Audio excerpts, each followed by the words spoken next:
नवरात्रि जागरण तारा रानी की कथा। माता के जागरण में तारा रानी की कथा जो मनुष्य भक्तिपूर्वक पढ़ता या सुनता है उसकी सभी मनोकामनाएं पूर्ण होती है, सुख समृद्धि बढ़ती है और शत्रुओं का नाश होता है। जय माता दी। माँ दुर्गा का जागरण वैसे तो साल भर में कभी भी आयोजित किया जाता है, लेकिन नवरात्रि में अष्टमी और नवमी तिथि पर माता रानी के जागरण का विशेष तौर पर आयोजन कई जगहों पर किया जाता है। लेकिन क्या जानते हैं, माता रानी का जागरण बिना तारा रानी की कथा के अधूरा माना जाता है। एक राजा था जिसका नाम स्पर्श था। वह माँ भगवती का बहुत बड़ा पुजारी था। वह रात दिन माँ दुर्गा की पूजा किया करता था। माँ ने भी उन्हें राजपाट, धन दौलत, ऐशो आराम के सभी साधन दिए थे। कमी थी तो बस उनके यहाँ कोई संतान नहीं थी। यह गम उन्हें दिन रात सताता रहता था। वो माँ से हमेशा यही प्रार्थना करते थे कि माँ हमें एक संतान दो ताकि हमारा वंश चलता रहे। माँ ने उनकी पुकार सुन ली। एक दिन माँ ने आकर राजा को स्वप्न में दर्शन दिए और कहा वे उसकी भक्ति से बहुत प्रसन्न हैं और उन्होंने राजा को 2 पुत्रियां प्राप्त होने का आशीर्वाद दिया।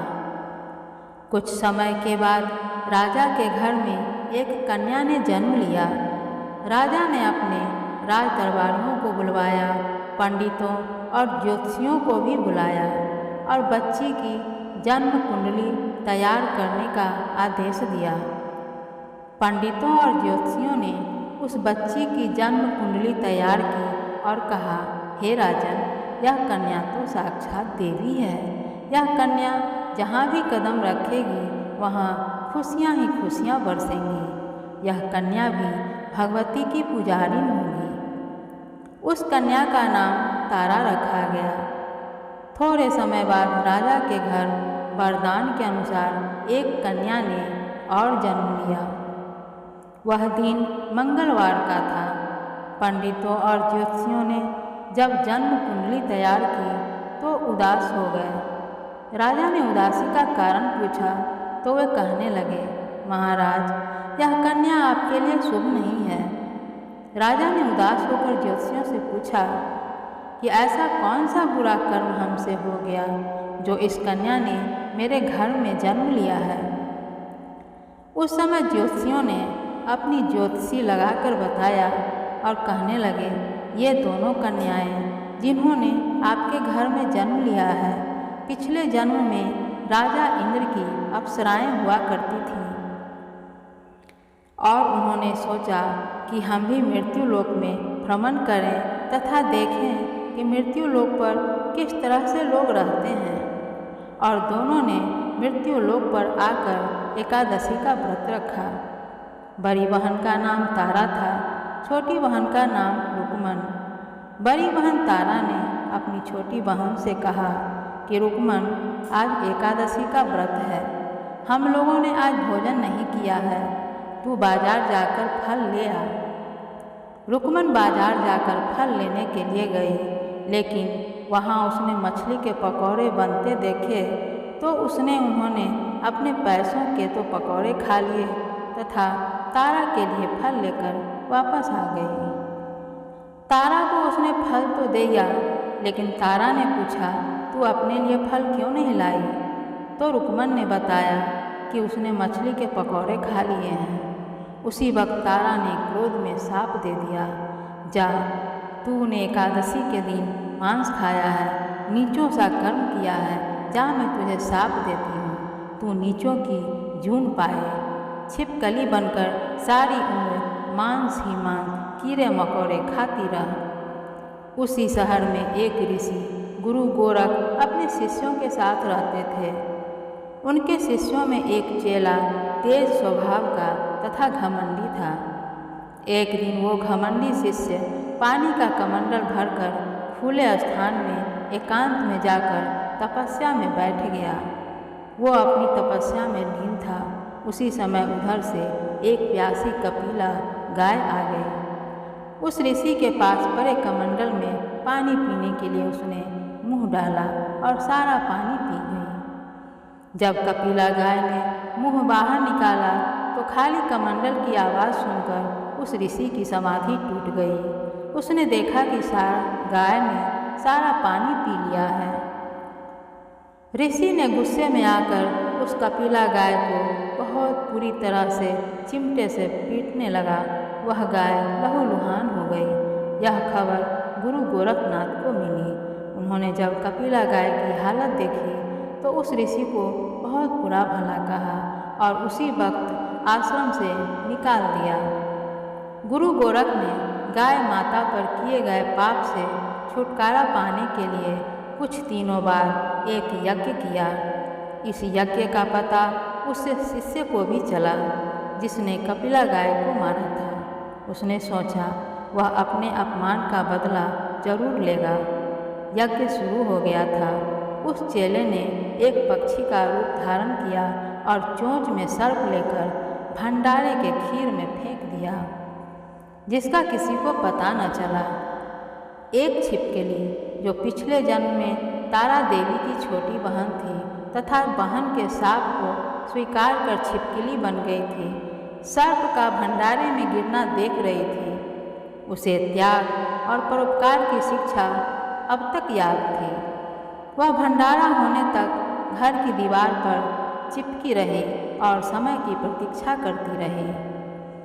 कई लोगों के प्राण बचाने हेतु उसने अपने प्राण न्यौछावर कर लेने का मन ही मन निश्चय कर लिया। अब खीर भंडारे में दी जाने वाली थी। बांटने वालों की आंखों के सामने ही वह छिपकली दीवार से कूदकर खीर की कढ़ाई में जाकर गिरी। नादान लोग छिपकली को बुरा भला कहते हुए खीर की कढ़ाई को खाली करने लगे। उन्होंने उसमें मरे हुए सांप को देखा। तब उन्हें मालूम हुआ कि छिपकली ने तो अपने प्राण देकर उन सबके प्राणों की रक्षा की है।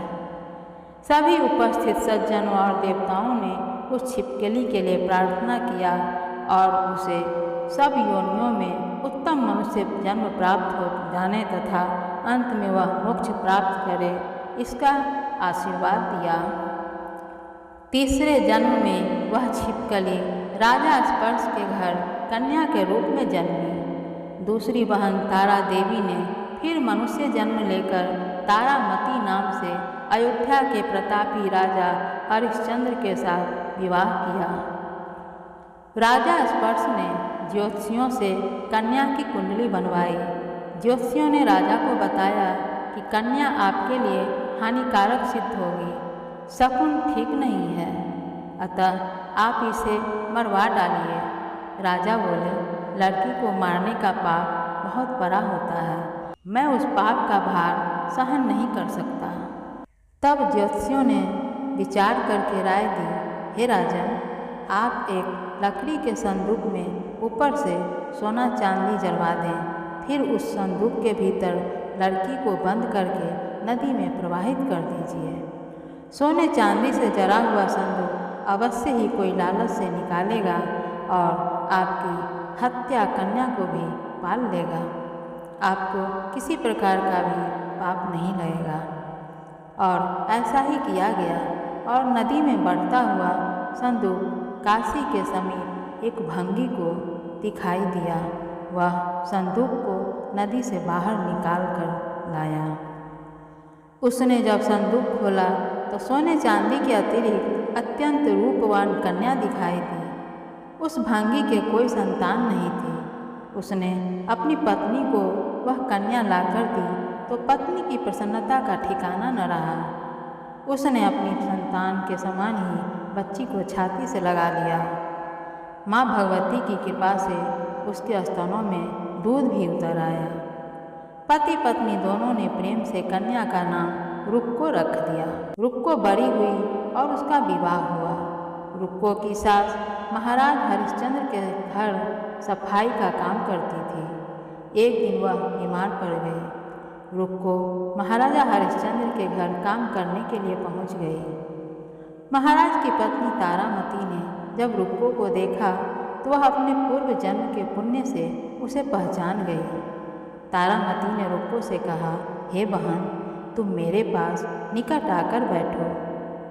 महारानी की बात सुनकर रुक्को बोली, रानी जी, मैं नीच जाति की भंगिन हूँ, भला मैं आपके पास कैसे बैठ सकती हूँ। तब तारामती ने कहा, बहन, पूर्व जन्म में तुम मेरी सगी बहन थी। एकादशी का व्रत खंडित करने के कारण तुम्हें छिपकली की योनि में जाना पड़ा। खैर, जो हुआ सो हो चुका।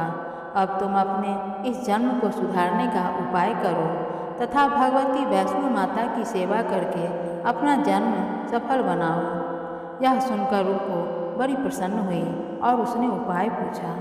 रानी ने बताया कि वैष्णो माता सब मनोरथों को पूरा करती हैं।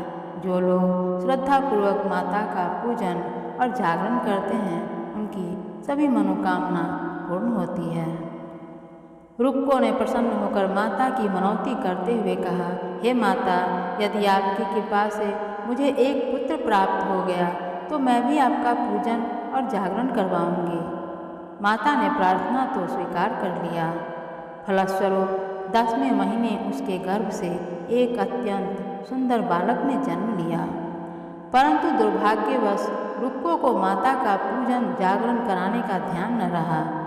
जब वह बालक 5 वर्ष का हुआ तो एक दिन उसे माता चेचक निकल आई। रुक्को दुखी होकर अपनी पूर्व जन्म की बहन तारामती के पास आई और बच्चे की बीमारी का सारा वृत्तांत कह सुनाया। तब तारामती ने कहा, तू जरा ध्यान करके देख कि तुझसे कोई माता के पूजन में भूल तो नहीं हुई।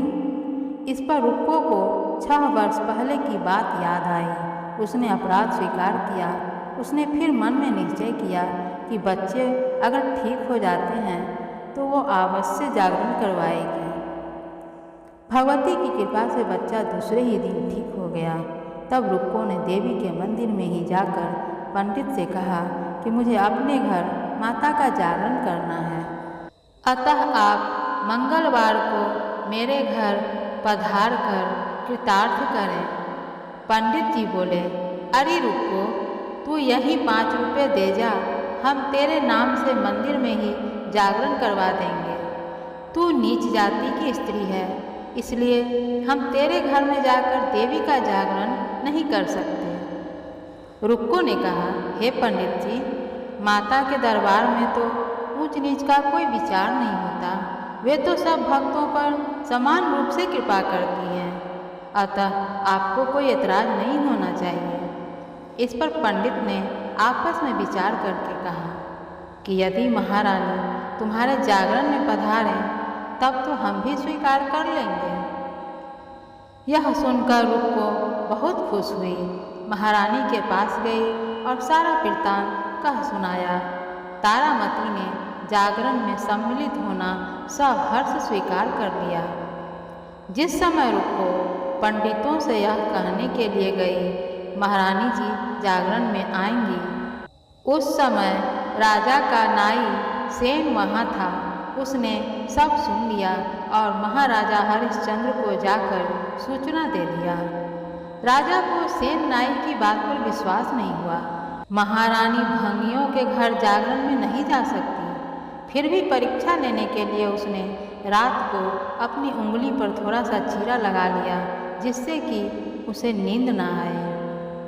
रानी तारामती ने जब देखा कि जागरण का समय हो रहा है परंतु महाराज को नींद नहीं आ रही, तो उसने माता वैष्णो देवी से मन ही मन प्रार्थना किया, हे माता, आप किसी तरह राजा को सुला दें ताकि मैं जागरण में सम्मिलित हो सकूं।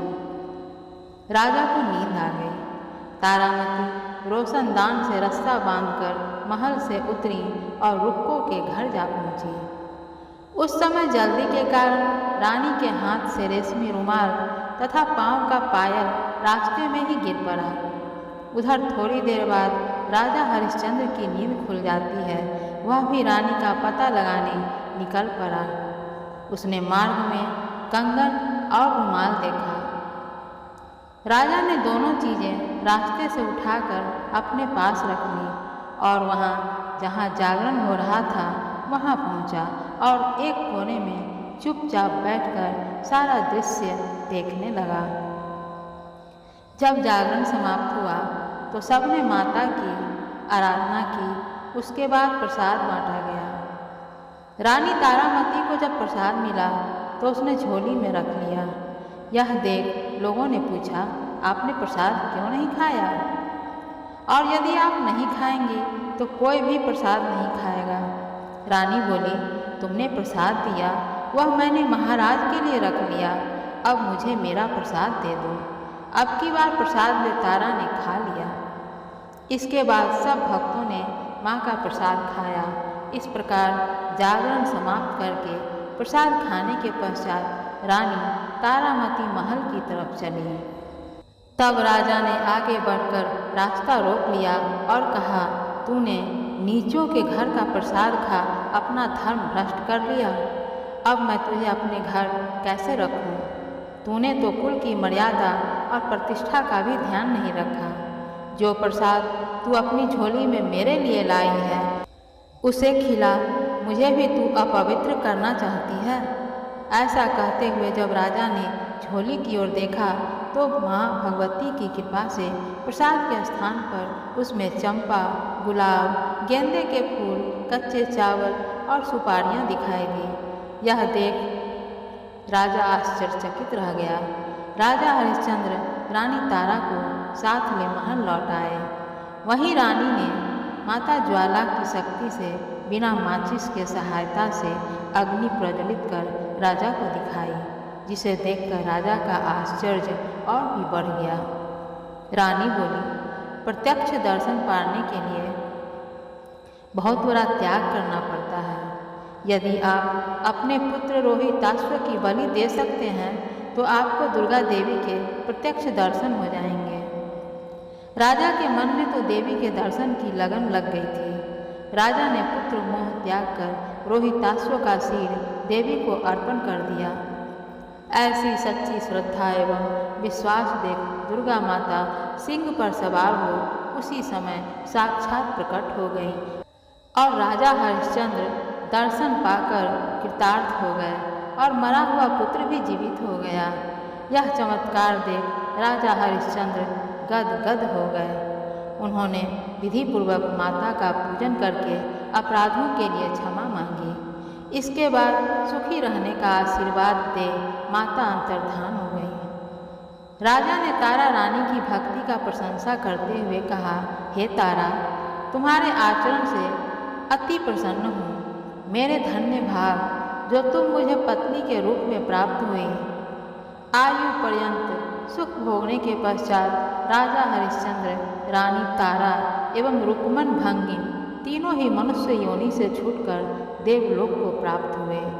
माता के जागरण में तारा रानी की कथा को जो मनुष्य भक्तिपूर्वक पढ़ता है या सुनता भी है उसकी सारी मनोकामनाएं पूर्ण हो जाती है, सुख समृद्धि बढ़ती है और शत्रुओं का नाश होता है। जय माता दी।